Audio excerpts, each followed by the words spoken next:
Hey, it's Arroe. Podfest brings together 3 different conversations from musicians to authors, doctors, environmentalists, or cooks in their own kitchen. It's real people with real stories. Podfest 55, we kick things off with actor, comedian, and author, the legendary JB Smoove.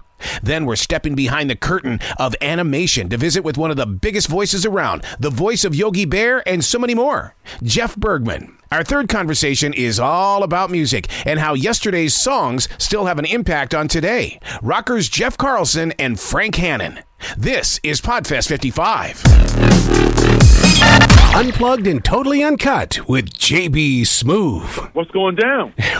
Your book. How do you actually pronounce your name? How would you like to pronounce it? Because so many people have given me so many different names.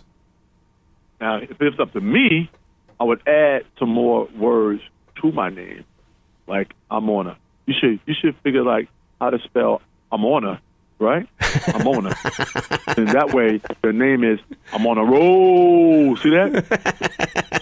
See? That's how you do it. I'm on a roll. See? I'm not telling you how to do it or how to spell it, but I'm just telling you it's catchy as hell. Yeah, because if I was you, I would change my first name. I'm on a roll. See that? I'm on a roll. So that'd be I'm on a. I'm on a roll. I'm on a roll, and I would get rid of Collins. Just drop Collins. Yeah, that's drop kick. You just drop kick Collins through somebody else's life. You put I'm on a roll. See that? Helping you out. See, and this is why you've written a book of philosophy, because you totally get the gift of life, and you have opened up your heart and said, "Look, we got to do it right here." Because we're right here. I'm really, really trying to help people, because, it's not for everybody, but the people who it's for, you know who you are. Ooh, it's a fabulous life that this man lives, this Leon Black character. This man lives day to day. And the advice that's in this book is the advice that I would give Larry or anybody else whose house I slipped into I'm staying at. You know what I'm saying? I do know, because you understand the street that we're living on, and you also know the address where we're sitting at. And that's what I love about this book, is because you hit some subjects that really do go personal. It does go personal. And I would, if Larry came in the house with any of these issues, I would point him in the right direction. I'm not saying he's capable of doing it in this manner, but I can only give him the advice that he needs. He can proceed and try to accomplish these things through the book of Leon, or through the dialogue that Leon gives him in the show. You understand? I do. One of the things that I love about this book is that you give people the idea that they can be creative, but they need to use that creative energy for something that's going to make a difference, and not keep it as a selfish tool. Right. All these things are ways of you being able to do your dizzle, but at the same time, you must be able to move a certain way so people can respect you. That's how I always tell Larry, man. Get people to respect who you are and what you do. And that's what this book does, man. It allows you the respect you need. Whether you are a married... Now, I will say this much. Do not let Leon destroy your life. If you are in a committed relationship, you love your lady, you love your children, right? It's good to read this book and live vicariously through Leon. But do not live this life by the ladder. I promise you, he will destroy your life, because you are not a free man. You are not free of mind. This is just knowledge that you should have in your arsenal. What is Leon? What is he? He's a guy that lives day to day. He's a guy, he ain't thinking about tomorrow. He's thinking about today. And the advice he gives you is preparing you to live in his world. If the zombie apocalypse happens tomorrow, or the apocalypse, or this world is destroyed, there's 2 things that are going to survive: roaches. Yep. And Leon Black. You understand? He will find some way. He will duck under a baby pool or something like that and turn it over and get under it and survive. It's a beautiful. A lot of people don't know the power of a baby pool upside down. A lot of people underestimate the power of a damn baby pool. People don't understand. Well, you can hide from your wife. You can hide from anybody. People underestimate the power of a baby pool. Well, the power of this book is unbelievable, and I want to thank you for giving yourself permission to write this book, because now we can hold it in our hands and study your gospel. Yes, indeed. I think and also don't forget now, the audio book is fire. It's fire, because It's different than the book. The book is the book. This book is for you to have in your little library or to carry around and read, just to show people that you hang out with Leon. That audio in your ears is as though I'm talking to you like I talk to Larry. And it's different. It's elaborations on the elaborations on my audio because, it doesn't have to match the book. And I'm just going crazy in the audio. I thought of new ideas, new angles to every concept in this book. Oh, fire! Unbelievable. I just talked about a baby pool. You know what I'm saying? You kidding me? Oh, the power of an upside down baby pool.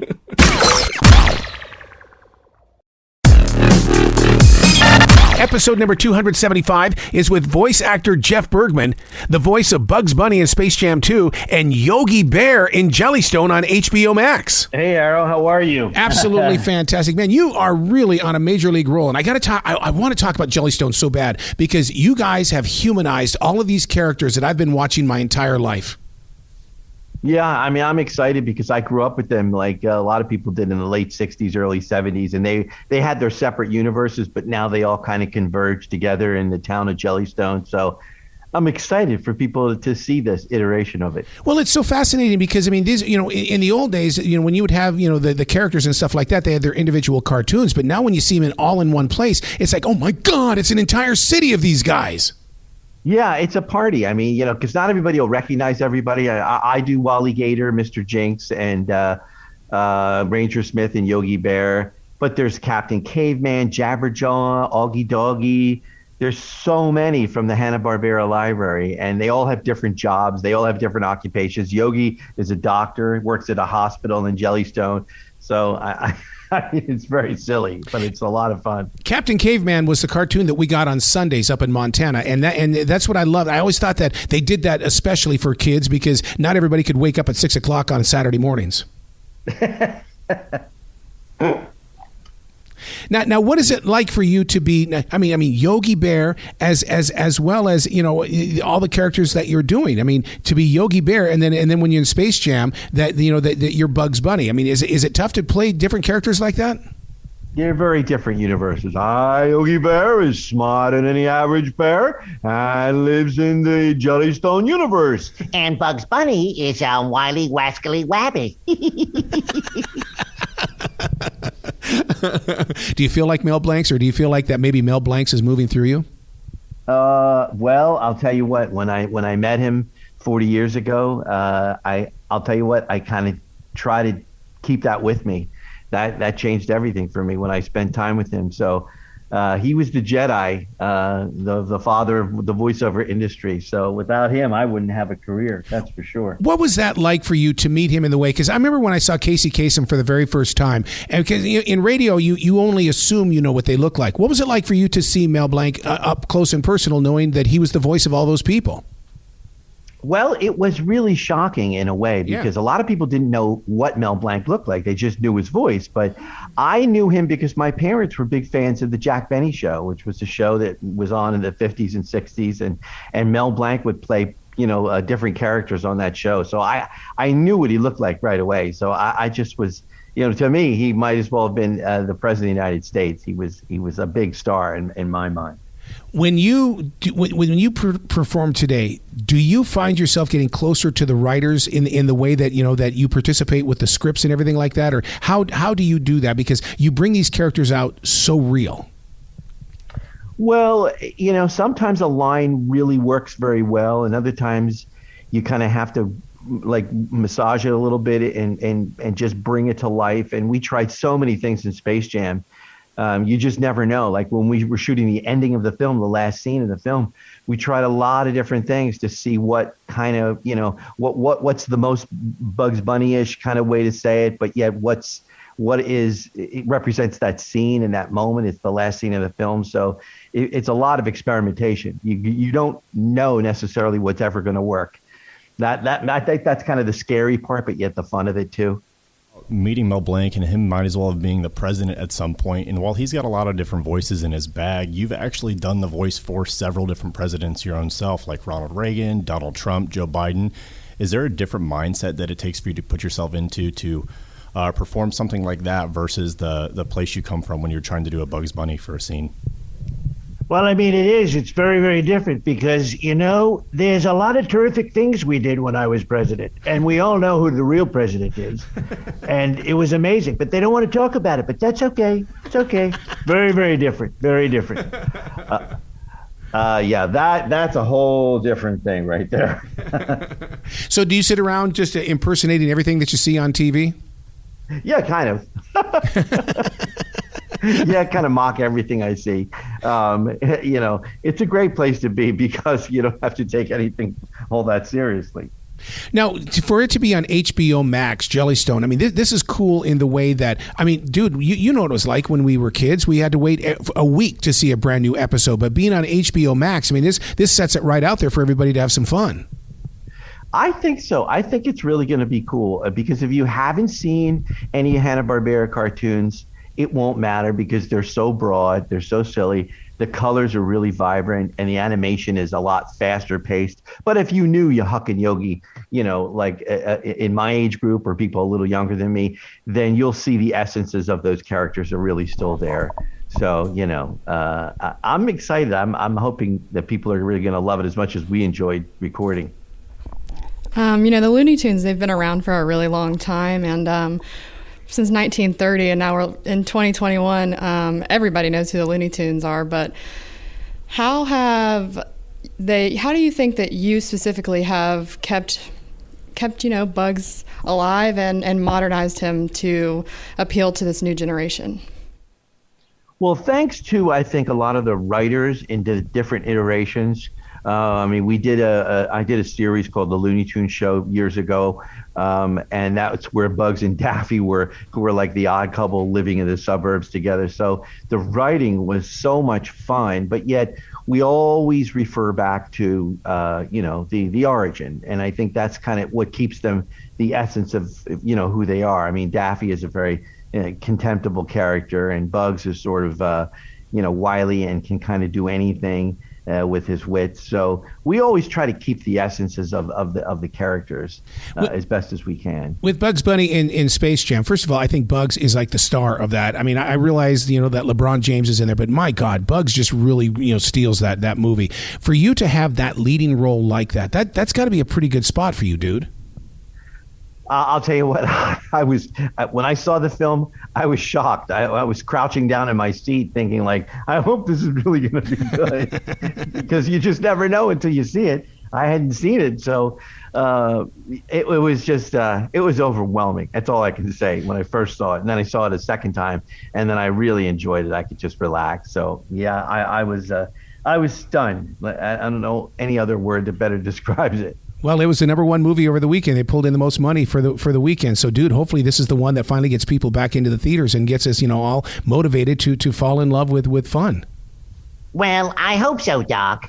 I really, really do. You got to come back to this show anytime in the future. The door is always going to be open for you, sir. Thank you so much. Thanks, guys, for having me. Will you be brilliant today, okay? I'll be smarter than the average bear, especially on July 29th.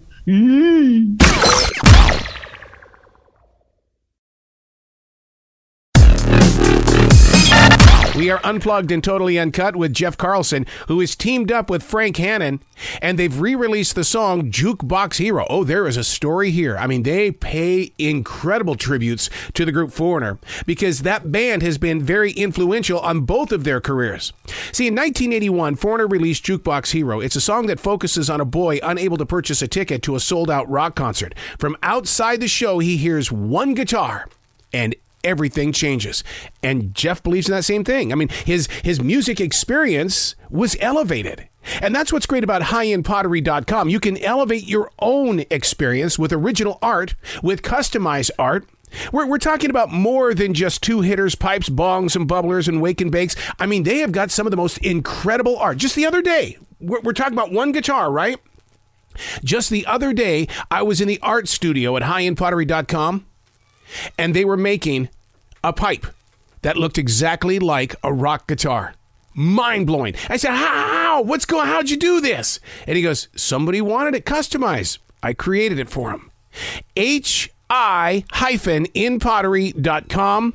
You got to be 21 years of age to make the purchase, and let them know that Arroe sent you so that you don't have to pay for the shipping and handling here in the States.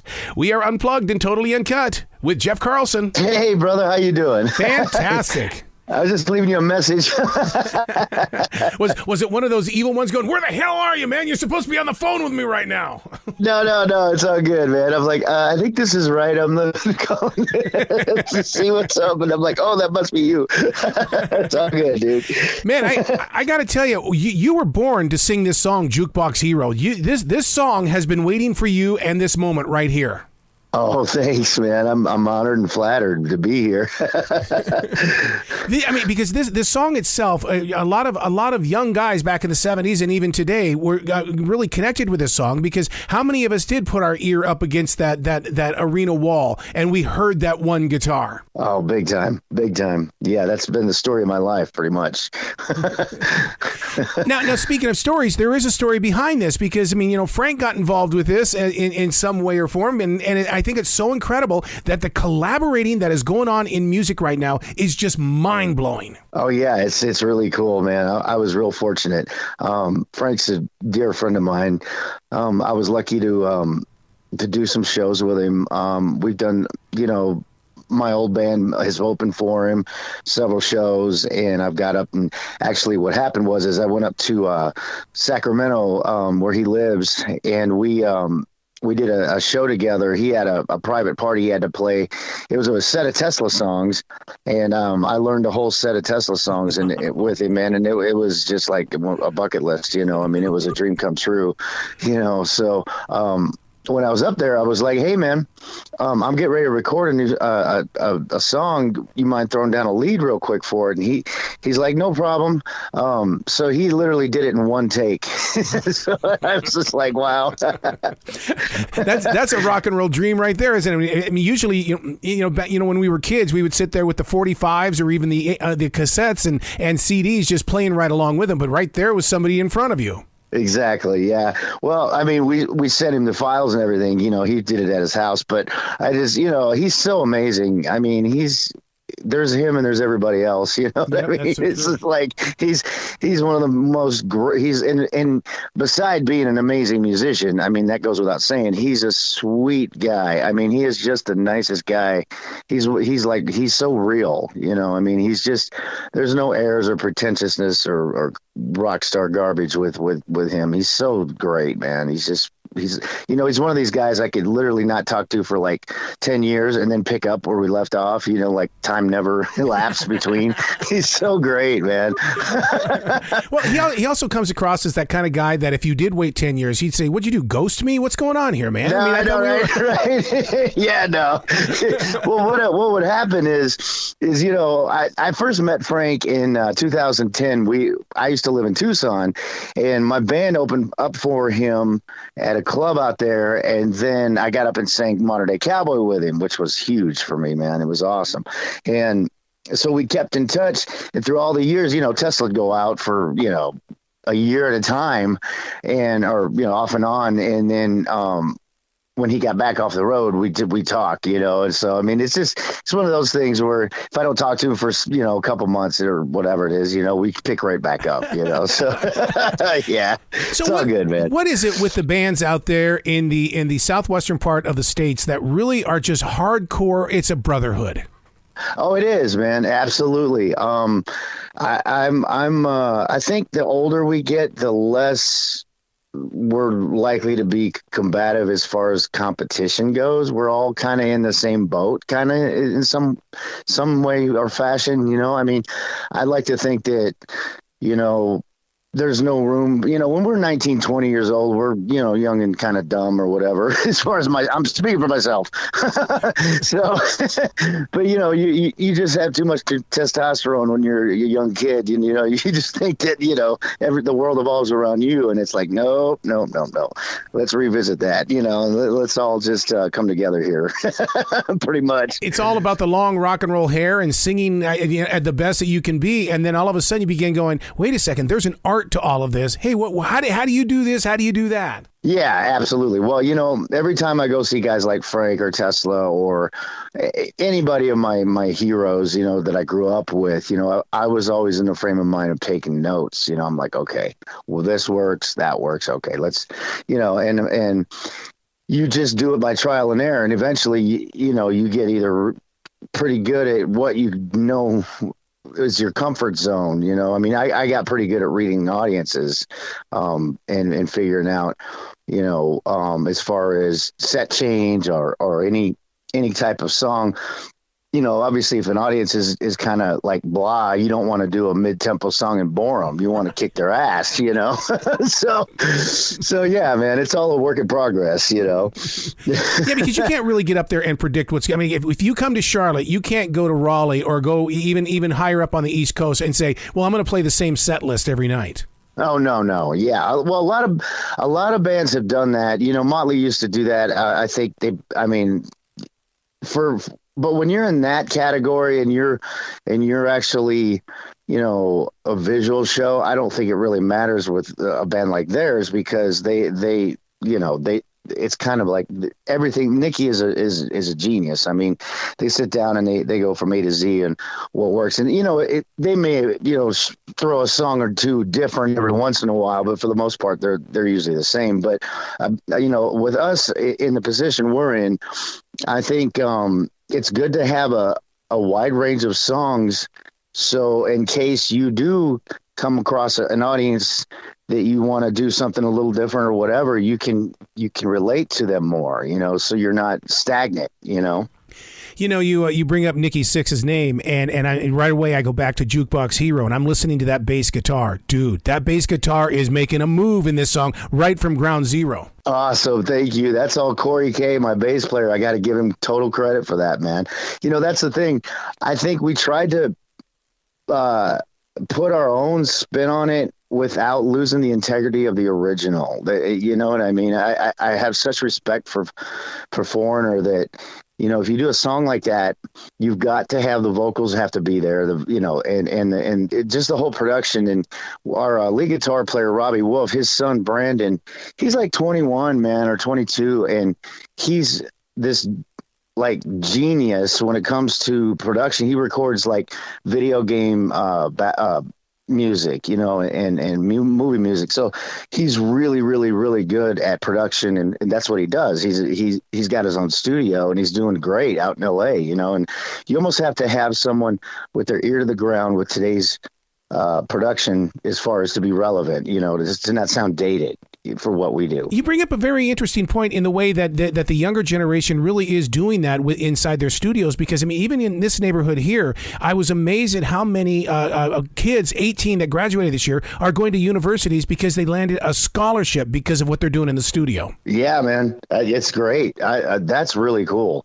As far as that goes, that the whole industry has gotten I think it's gotten better as far as affording opportunities, where before you do an internship at a studio for a couple of years or whatever, and then you go gradually up, which they still do, but you're learning. It seems like they're learning a lot more quicker than, you know what I mean? It's like, these young kids are where I was when I was in my 30s. You know what I mean? It's like, damn, wow.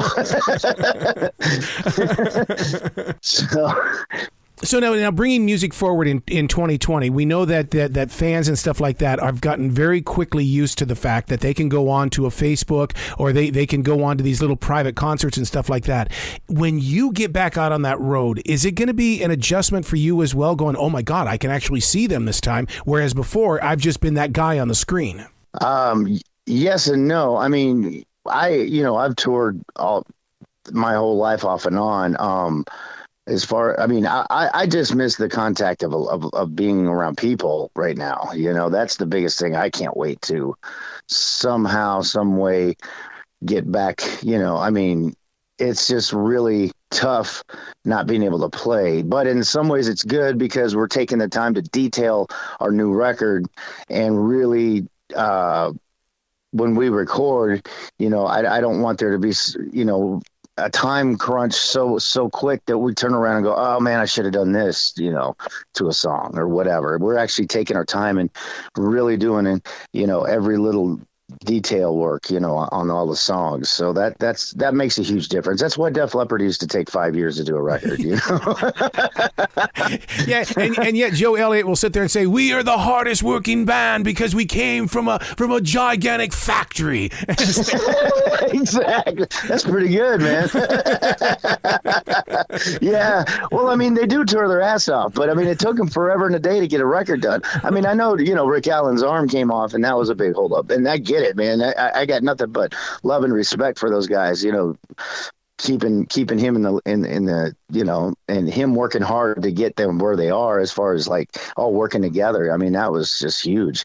But we don't have the luxury of a Mutt Lange. So we've got to kind of do the best we can with what we've got to work with here, Now you've got Jukebox Hero. I mean, are you going to go for a full album on this? You're going to go 11, 12 tracks? What you going to do? Yeah, absolutely. We're going to, the game plan is we've got 7 songs done right now. We're not done, recorded, but we just, I want to give a shout out to we just hired a new drummer, Todd Turgeon's his name. He's amazing. He actually played on our first single, Never Be Another You. And the guy we had, Mike Mittling, he's a great guy. He just, I think he just had plans, to just kind of bow out, and that's okay, man. It's all good. We just got to keep the ball rolling here. So I mean, that's part of it. You just kind of learn to adapt. So we're gonna re-record everything with Todd, and we're gonna it won't take long because today, everybody does this now, but we record all of our tracks with a metronome. So basically, you just come in. If there's anything you want to, replace drums or anything like that, you just come in and re-record them, and the whole thing's done. So that's where we're at. We've got 5 songs recorded, new ones, and then we're going to finish the other 5 here in the next couple months. And we're looking at a January release on RFL. I love the idea that you guys are going through this one step at a time, because it really does prove that statement true. It says that the world stopped, but we finally found some place to go. And you guys have found that place to go. That's awesome. I've never heard that. That's really cool. I'll have to remember that. That's actually really cool. Wow. Yeah. That's the thing. I mean, these guys are my brothers. I mean, my bass player, Corey, and my lead guitar player, Robbie, him and I, the 3 of us started out playing in 1998. And we've, I moved to Tucson from Las Vegas for about 11 years. And then when I finally moved back here in 2018, we hooked back up again, and it's just, that's one reason I called our EP this Second Chance, was for that reason right there. I mean, there's just a lot of history with us, and it's like family, so it's really cool to be with guys that you've known for so long, and that all working together for the same outcome and same goals. Speaking of creating and things that you've done in the past, you got to tell me how you layered the guitars in the song Someday, because there's a lot of magic going on beyond everything taking place. That's awesome. Thank you for noticing that. That's great.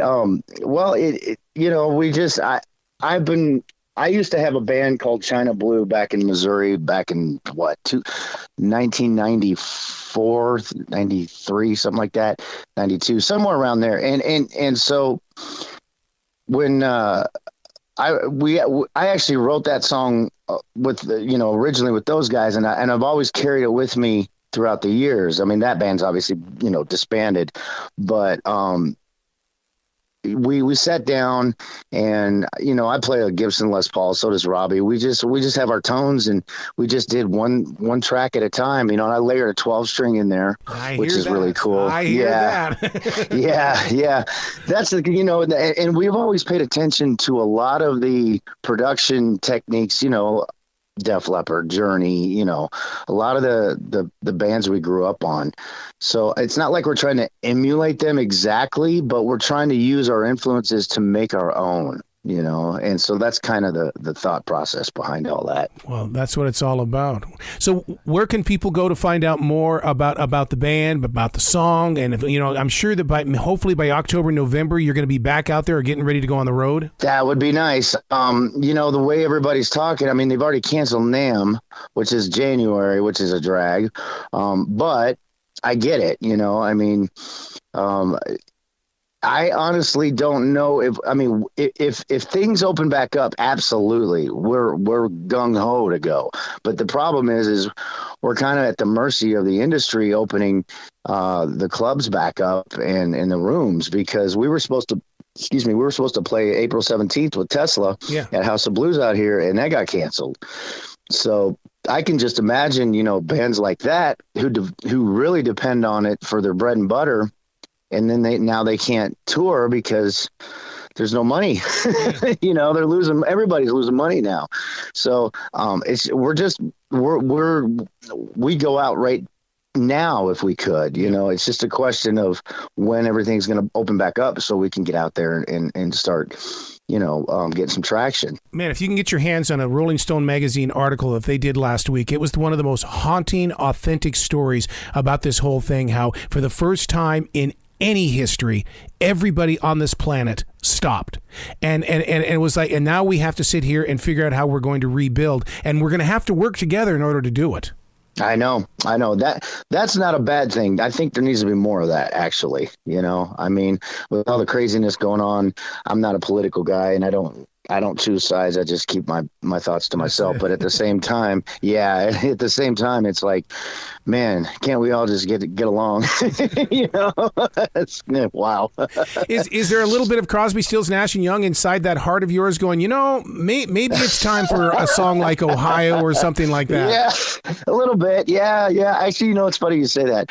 We just wrote a new song called Yesterday's Gone, and it's actually going to be on the record, and it's basically about hope, man. It's about just doing what you got to do to work together and come together and make your dreams come true, pretty much in a nutshell. Well, I hate to say it, but the weight is on your shoulders, guys, because music has always been that one escape. Because if you go back and you look at the history of like all the tragic events that took place, like the Beatles invasion came after John F. Kennedy, and then you've got the British invasion again up in the 1980s after Ronald Reagan. You get in a pandemic, you get into something like this. It's up to you musicians to get us out of this. Yeah. And that's something that I am thankful for, because that actually gives me an opportunity to feel like I'm making a difference. You know what I mean? And all the more, if people love it and like what I do, that's all I can ask for at this point. I'm just honored that people are enjoying,